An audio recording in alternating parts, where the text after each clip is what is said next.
pertenecientes al sistema regular de la educación boliviana. Son 2.250.028 estudiantes. Ahí está también en la parte de abajo el nivel inicial, prekinder, kinder de la educación regular, que suman más de 323.000 estudiantes.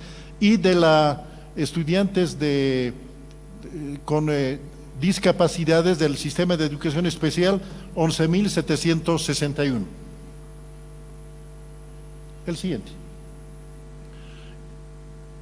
2.590.241 es el número total de beneficiarios. En dinero, eso significa 302.839.418, aproximadamente 187 millones de dólares. El siguiente. La entrega de este bono se realizará a mediados de la siguiente semana, a partir del 15, durante 3 meses. El mecanismo de entrega es similar al de los otros bonos, según la terminación del carnet de identidad de los padres, madres o tutores. El padre, la madre o el tutor, es decir, la persona que inscribió al estudiante, puede ir con su carnet de identidad original y realizar el cobro a las agencias financieras autorizadas. Ahora bien, en los casos excepcionales, donde el padre, madre o tutor no pueda ir por alguna razón a realizar el cobro, mediante una carta puede autorizar a un tercero para dicho cobro, siempre que esa carta tenga la huella digital del padre, madre o tutor. Este pago, este bono, según disposición del gobierno de la presidenta Áñez, está destinado a cubrir necesidades de salud, de alimentación y el transporte. Como ustedes saben, el desayuno escolar, por ejemplo, no se está realizando esta temporada, y es una forma de compensar esa realidad y por otra reconocer como el gobierno el esfuerzo nacional que las familias bolivianas están realizando en esta cuarentena frente al coronavirus. El siguiente.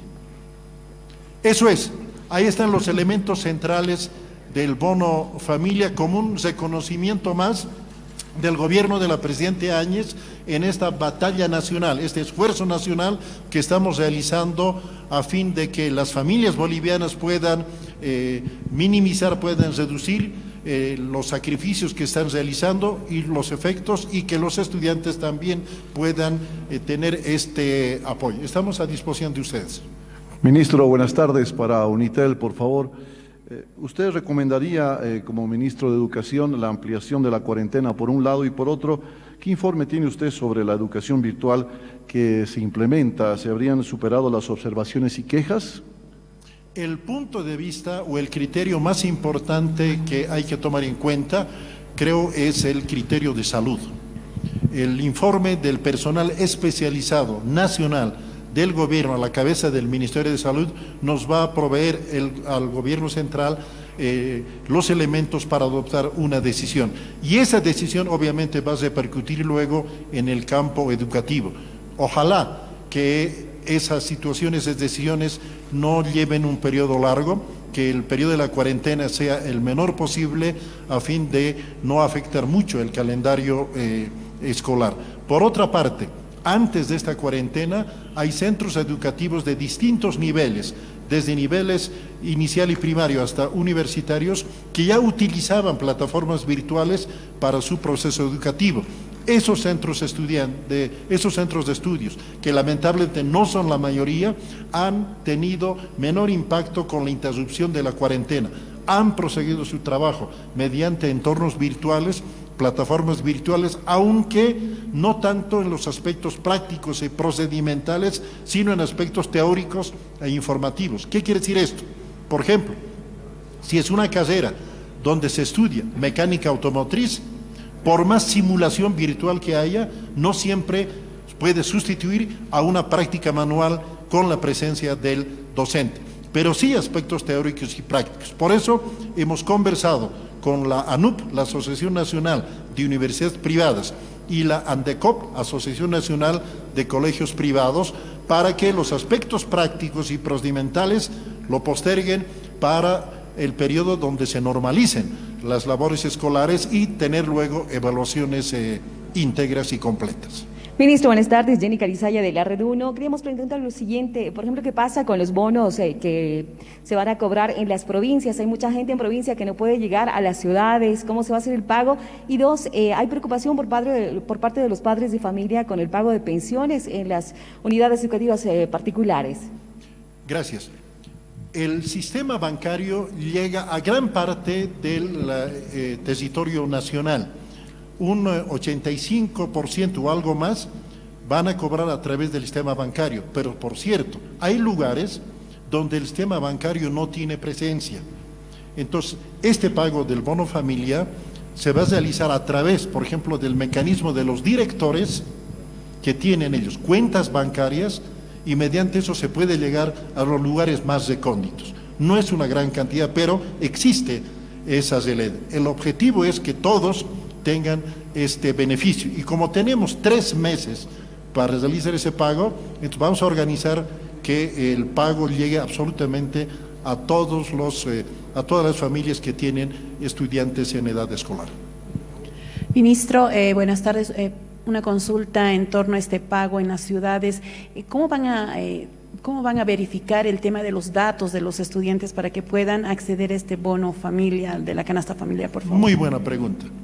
El Ministerio de Educación es la única institución que a nivel nacional tiene una base de datos de todos los estudiantes de niveles inicial, primario y secundario.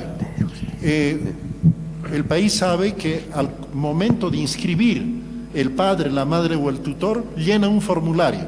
Es el RUDE, se llama Registro Único de Estudiantes. Así que ahí están los datos. Esos datos los sistematizamos en el ministerio y tenemos una base de datos. Esa es la principal fuente de información que se va a cotejar con el carnet de identidad del padre, madre o tutor cuando vaya al sistema bancario. Entonces ahí se verá si ese padre o esa madre o ese tutor tiene un hijo, va a cobrar un bono. Si tiene 2 hijos, va a cobrar 2 bonos. Y si tiene 3, como ocurre, va a cobrar 3 bonos. Es decir, no va a cobrar 500, sino 1.500. Entonces, de esa forma, ya se han pagado los otros bonos, este bono también va a tener esa modalidad, y hasta ahora no hubo dificultades y creemos que en este bono tampoco lo tendremos. Ministro, buenas tardes. John Guzmán de la Red Bolivisión. Solamente algunas puntualizaciones, ministro, por favor. Hay algunos casos que se han presentado y con seguridad también en el área rural se presenta el mismo, porque no tienen cédula de identidad, que es uno de los requisitos para cobrar en las entidades financieras. ¿Se dio algún tipo de facilidades por parte del gobierno que se utilice la licencia de conducir o también el pasaporte?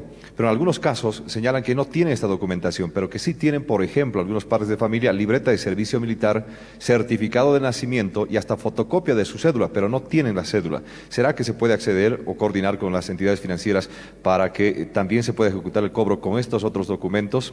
1. Y 2, por favor, han habido algunas universidades, por ejemplo, que han estado sacando a través de las redes sociales el poder señalar de que sus estudiantes pueden hacer la cancelación vía internet de las pensiones que tendrían que pagar por parte de sus estudiantes. Pero también, ¿cómo reciben ustedes cuando se les invita de parte de estas universidades a darse de baja, y en todo caso es una invitación a perder la gestión universitaria?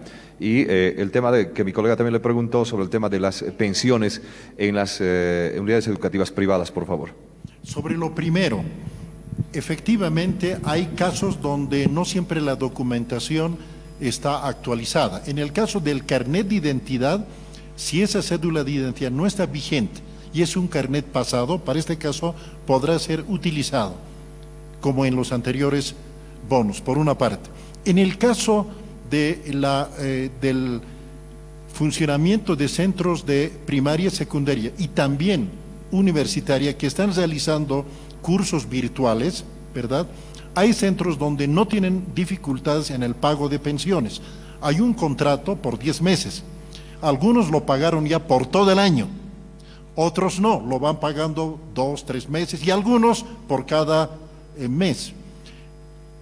Los centros universitarios que tienen modalidad y planificación modular tienen menos dificultades que aquellos que tienen planificación semestral. Me explico. Hay universidades que pasan clases durante 2 a 3 meses. En cambio, otros tienen planificación semestral.